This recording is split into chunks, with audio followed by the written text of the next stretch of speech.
ગુરુ મહારાજનો જય. પધારેલા હરિગુરુ સંતનો જય.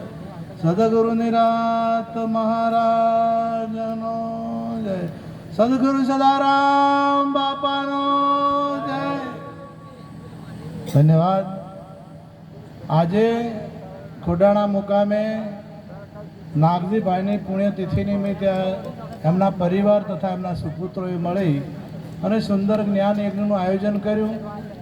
અને એ જ્ઞાન યજ્ઞમાં પધારેલા મહાપુરુષો, અહીં અમારી બાજુમાં બેઠેલા કાતરાથી પૂજ્ય ધનજીરામ મહારાજ તથા ઓગણકથી પધારેલ પૂજ્ય પ્રહલાદરામ મહારાજ તથા અમદાવાદથી પધારેલા પૂજ્ય હર્ષદરામ મહારાજ તથા મોટાથી પધારેલા કરશનરામ મહારાજ, અજુજાથી વાસ્તારામ મહારાજ તથા અહીંયા અમારે નારણરામ મહારાજ, ગેમરદાસ મહારાજ, ભેમજીરામ મહારાજ તથા ઉમેદરામ મહારાજ તથા ગામના અમારે ભાઈ જયંતિરામ મહારાજ, હારજીરામ મહારાજ, તો અહીંયા ચમનરામ મહારાજ તથા વ્યાસપીઠને દીપાવનાર તમામ સંતગણ, તમામ પ્રેમી સજ્જનો. વિશેષ તો આજનો જે યોગ મળ્યો છે એ આ યોગ છે. આ યોગની અંદર જે વાતો થાય, જે સત્સંગ થાય, એક શબ્દ આપણા જીવનમાં ઉતરી જાય તો બેડો પાર થઈ જાય. એક શબ્દ ગુરુદેવ કા તાકા અનંત વિચાર, થક ગયા મુનિજન પંડિત વેદ ન પાયા પાર. આ મનુષ્ય જન્મ વારે ઘડીએ મળતો નથી એવું બધા મહાપુરુષો કહેતા હોય, પરંતુ આપણા જીવનમાં ઉતારનાર બહુ ઓછા હોય છે. કહેનારા ઘણા બધા સંતો છે, શાસ્ત્રો છે, આપણા ગ્રંથો કહી રહ્યા છે રાડ પાડી પાડી, બૂમો પાડી પાડી આ જીવને જગાડવા માટે. યુગોથી આ જે ગ્રંથો લખાણા, જે ભજનોની રચનાઓ થઈ, આ તમામે તમામ મનુષ્ય માટે છે. કોઈ પશુઓ માટે બનાવ્યું, કોઈ ભેંસો માટે કે ગાયો માટે તો પોકળું જ છે. એમના માટે કોઈ ગ્રંથોની રચનાઓ થઈ નથી, ભજનોની રચનાઓ થઈ નથી. આ તમામે તમામ આપણા માટે છે. અને કદાચ સંતોએ ઠપકા આપ્યા હોય તોય આપણા માટે છે. કેમ કે પહેલાં તો એમના નિયમ છે, નિયમના વિરુદ્ધ નહીં જતા. એમનો જે નિયમ નક્કી કરેલો છે એ નિયમના વિરુદ્ધમાં એકે પશુ જતું નથી, એકે પક્ષી જતું નથી. કેવળ મનુષ્ય છે. મનુષ્યને આપણે મનુષ્ય કહીએ છીએ, છતાં મનુષ્ય થઈને રહેતું નથી. એટલે કે દુર્યોધન જ્યારે ઉલુકને આપણે કૃષ્ણ પરમાત્માની સંધિ માટે કૃષ્ણ પરમાત્માએ મેળ્યો, દુર્યોધને એના જે સંદેશવાહક હતો એને, એટલે કૃષ્ણ પરમાત્મા એને કીધું કે તારા રાજાને એટલું કહેજે કે તું એક વખત મનુષ્ય થા. દુર્યોધનને કહેવરાયું હતું, મહાભારતની આ વાત છે કે તું એક વખત મનુષ્ય થા. જો કદાચ એ મનુષ્ય હોત તો કૃષ્ણ પરમાત્માના શબ્દ વાપરવો પડોત નહીં, પણ એના મનુષ્યના ગુણો નહીં હોય ત્યારે આ શબ્દ વાપરવો પડ્યો હશે. એટલે વારંવાર આપણે સંતો મનુષ્ય થવાનું કહેતા હશે તો એમાં કંઈક હશે, એમાં કંઈક મરમ સમાયેલો હશે. એટલા માટે આપણને વારંવાર ઠપકા આપતા હોય છે અને આપણા માટે જ હોય છે. એ તમામે તમામ જે વાતો છે આપણા માટે આપણા જીવનમાં નથી ઉતરતી, એટલે એકની એક વાત વારંવાર કહેવી પડે. આપણા ઉદાલક ઋષિ મહાન થઈ ગયા અને ઉદાલક ઋષિના પુત્ર નચિકેતા.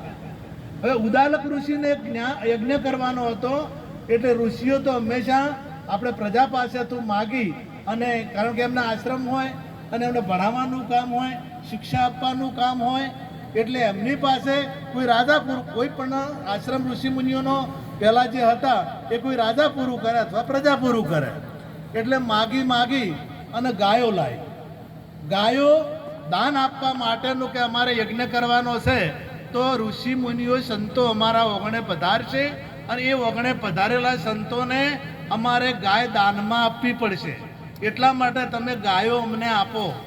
હવે ગાયો લાવી, યજ્ઞ પૂરો થઈ ગયો અને જ્યારે આપવાનો સમય આવ્યો એટલે લોભ જાગ્યો. જ્યારે આપવાનો સમય આવ્યો એટલે લોભ જાગ્યો કે આ થાચેલી આલો, જે પણ ના આવે ફેર વિયોય ના એવી, દૂધ ના કાઢે એવી, અને અત્યારે કાઢી મેલા છે. આપણ અત્યારે કોમની ના હોય ને એટલે તમે જો ટોળા રખડતી હોય, જેટલા દાડા દૂધ આવતી હોય ને એટલા દાડા વાહ કોણ મેલો, અરે પંખા બધે હવે તો, અને હવે તો ફુવારા મેલાવે. પણ જેટલા 10 લીટર દૂધ આવતી હોય એટલા દાડા, અને દૂધ પૂરું થાય એટલે રોડા ઉપર આ ઝાટકા મશીન કોરે મોરે લગાડેલા હોય, તાર બોધેલા હોય, અહીંયા એના મોઢા ગાલમાં પડે. ને તમને દૂધ હાલતી હતી એટલા દાડા તો રાશી, અને હવે તમારે નથી જોવતી. અને આમ તો કેમ ગાયમાં 33 કરોડ જેવું છે, અને કોઈ ભેંસ રખડતી ભાળી તમે? કોઈ તમે ભેંસ જોઈ રખડતી જોઈ? અગર ગાયમ 33 કરોડ દેવતા હોય તો એ રખડે કેમ? આપણે કહીએ છીએ આ વાત માનવા તૈયાર જો કહેતા હોય તો એક આજુ કદાચ આપણે વાત માનતા હા તો એક ગાય રખડતી હોવી જોવે નહીં.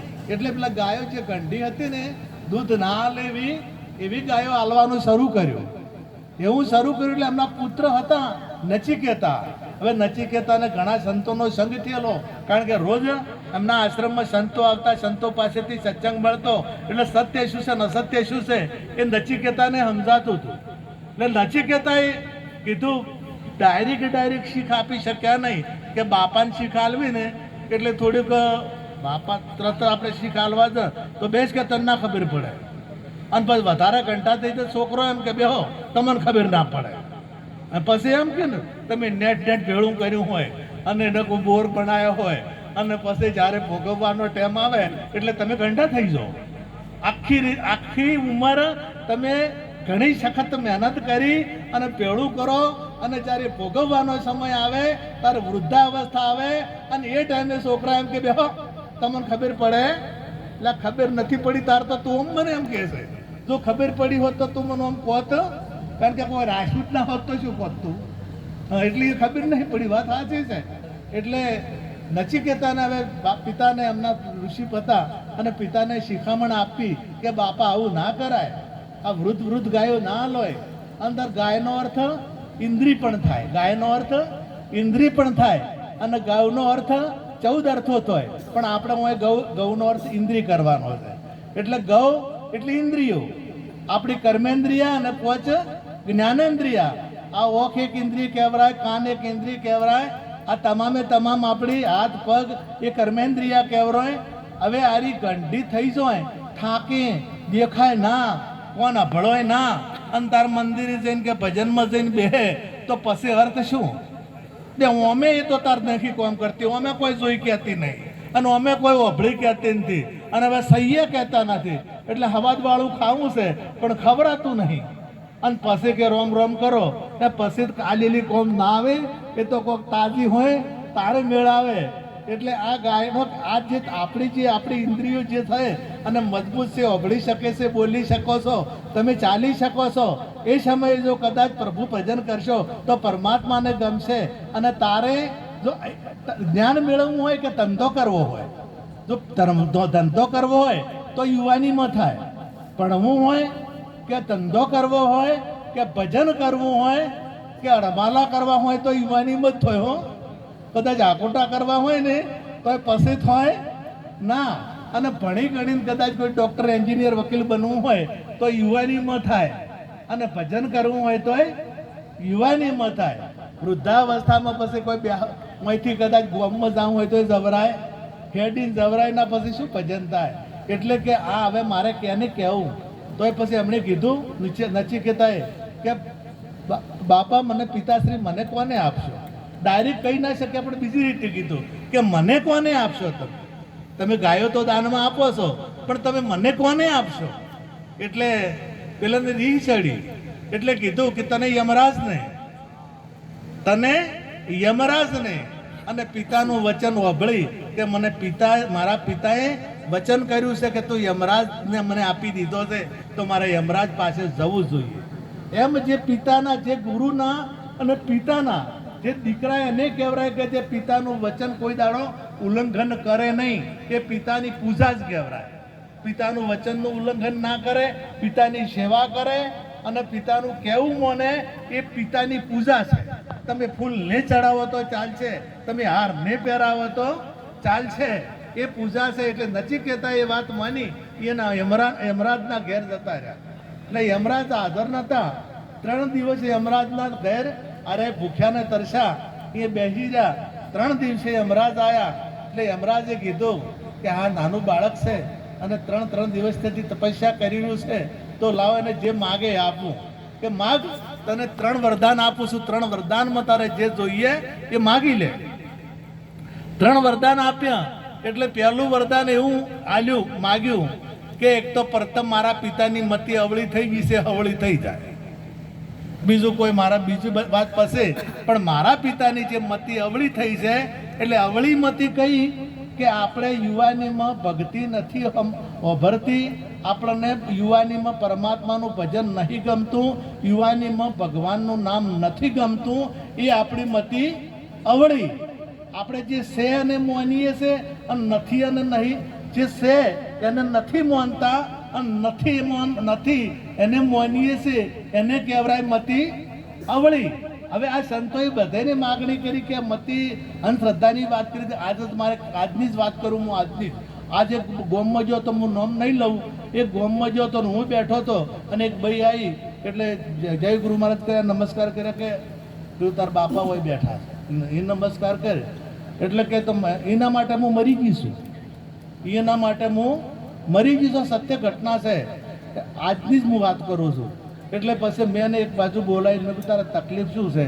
તો મને થોડે બધું મનાવતા છેલ્લે ખબર પડી કે ભૂએ પકડાયું છે કે તારા બાપાને ઘેર જાય તો તારા મેળા આવશે નહીં, તારા છોકરાને કોઈક તકલીફ આવશે. હવે ઓનાથી મોટી અંધશ્રદ્ધા કઈ, ઓનાથી મોટી આ નથી વાત. હવે બાપના ઘેર જાતા અટકાઈ છે, બાપના ઘેર જાતા હું ઓનાથી મોટું આ ખોટું કોમ. થોડી વાત આનું નો મન શ્રદ્ધા નથી વાત. પિતાના ઘેર જવાથી કદી નુકસાન થાય ખરું? કોઈ માં દુઃખી થાય ખરી? કોઈ માં અંબાજીમાં હોય, મેલડીમાં હોય કે ગમે તેમાં હોય, તો માના ઘેર કદાચ માતાના ઘેર પિતાના ઘેર જવું છે તો એમાં દેવીઓ કદી કરાતી થોય કરી ના થોય. પરંતુ એના પોતાના સ્વાર્થ ખાતર આ હું બધું ભણાવતા હોય છે. એટલે હું એની વાતમ કદી મત આવજો. આ બીજા જે બધા વાપરે એની વાત કહું છું કે કોઈ આની વાતમ આવતા નહીં. એટલે જે આ મારા પિતાની કે મતિ અવળી થઈ છે, હવળી થઈ જાય. બીજું કે સ્વર્ગમાં શું શું દુઃખો છે અને શું શું સુખ છે, આ વાત કરો. એ વાત બધી નહીં કરું, ટૂંકમાં સમય વધારે જાય છે. અને ત્રીજું એ માગ્યું કે મારે જે મૃત્યુનું રહસ્ય શું છે? મૃત્યુનું રહસ્ય મરના સબ કોઈ કહે, મરના ન જાણે કોઈ. એક વાર જો મરના જાણે તો ફિર સે મરના ન હોય, એ મારે જાણવું છે. એટલે નચિકેતાને યમરાજે કીધું કે આ મૃત્યુનું રહસ્ય મારા સિવાય બીજો કોઈ પૃથ્વી ઉપર જાણતો નથી. અને એ મૃત્યુનું રહસ્ય હું તને નહીં કહું. તારે જે આખી પૃથ્વીનું રાજ માગવું હોય તો માગી લે, તારે સમગ્ર ઐશ્વર્ય માગવું હોય તો માગી લે, તારે 3 લોકનું ઐશ્વર્ય જોઈતું હોય તો 3 લોકનું ઐશ્વર્ય આપવા હું તૈયાર છું. પણ આ મૃત્યુનું રહસ્ય હું કહીશ નહીં. એટલે કે જો તમારે આપવું જ હોય અને તમે વચનથી બોલ્યા હો તો મારે મૃત્યુનું રહસ્ય જ જાણવું છે. અને એ મૃત્યુનું રહસ્ય આપણા સંત મહાપુરુષો જાણે છે. તમારા મનમાં, આપણા મનમાં એવું હોય કે એકલો યમરાજ દોડતા હતા. આપણે યમરાજનો કહેવાનો ભાવ જે હતો, જે જીવને લઈ જાય ને એને યમરાજ કહેવાય. અને હું જે જીવ લઈ જાઉં એ યમરાજ કહેવાય. હું તો એને એ જ કહું છું, હું એને એ જ કહું છું. અને એ આ વાતને જાણે છે. એટલે આપણી આ મનુષ્ય જન્મે એળે જાય નહીં. આપણે રાણા પ્રતાપનું યુદ્ધ ચાલતું હતું બાદશાહ હાથે. જ્યારે તો બાદશાહ હાથે યુદ્ધ ચાલતું હતું અને એ ટાઈમે રાણાએ વિચાર કર્યો કે જો આ યુદ્ધ હું જીતી શકું એમ નથી. હવે નાસીપાત થઈ ગયા કે યુદ્ધ જીતી શકાય ને 1000 માણસો મરી જશે. તો લાવો હવે જતો રહું. શેઠે જતા રહ્યા, યુદ્ધ બંધ કર્યું. પાછળ એમનો એક કવિ જો ઘણા દિવસો થયા એટલે, અને કવિ જઈને નમસ્કાર કર્યા, ગુણગાન કર્યા. એટલે રાજા પ્રતાપે કીધું કે કવિરાજ તમે આયા છો, હું મારી શક્તિ આપવાની નથી. તમને આપવું છે ઘણું, પણ આજે મારી શક્તિ આપવાની નથી. એટલે કે તમે ઘણું આપ્યું છે, મારે જોઈતું નથી, હું તમારા દર્શન કરવા આવ્યો છું. હવે આ કવિરાજ છે ને એ બધી જગ્યાએ જાય, બધી જગ્યાએ. એટલે એના જે વિરોધી હતા એ બાદશાહના દરબારમાં જો, પણ મહારાણા પ્રતાપે એ જતા પહેલા કે કઈ નથી મારી પાસે, પણ મારી પાઘડી લેતા. એટલે પાઘડી પહેરાઈ, પાઘડી પહેરી અને આ બાદશાહના દરબારમાં જો, અને બાદશાહના દરબારમાં જઈ અને ખૂબ વંદન કરે, ખૂબ ગુણગાન ગાયા. પણ માથું ના નમાયું મહારાજ, માથું ના નમાયું. એટલે બાદશાહે કીધું કે તું બધું ગુણગાન કરે છે, આ બધું કરે છે, પણ માથું કેમ નહીં નમાવતો? એટલે કવિરાજે જવાબ આપ્યો કે હું તો આખો અહીં નમી છું, હું તો દંડવંદ કરું, હું સષ્ટાંગ કરું, પરંતુ જેની પાઘડી મારા માથે છે એ તમારા હોમે નમ્યો નથી, એટલે આ પાઘડીની લાજ ના જાય એટલા માટે હું નમતો નથી, એટલે હું નમી શકું એમ નથી. એટલે આ પાઘડીની લાજ આવી જોવે. આ પણ એક મનુષ્ય જન્મ, એક પાઘડી છે, પ્રકૃતિનો સરતાજ છે, પ્રકૃતિનો મુગટ છે, અને એ મુગટની લાજ ના જોવે. એટલું કહી મારી વાણીને વિરામ આપું. આ પરિવારને તાળીઓથી વધાવો. સદગુરુ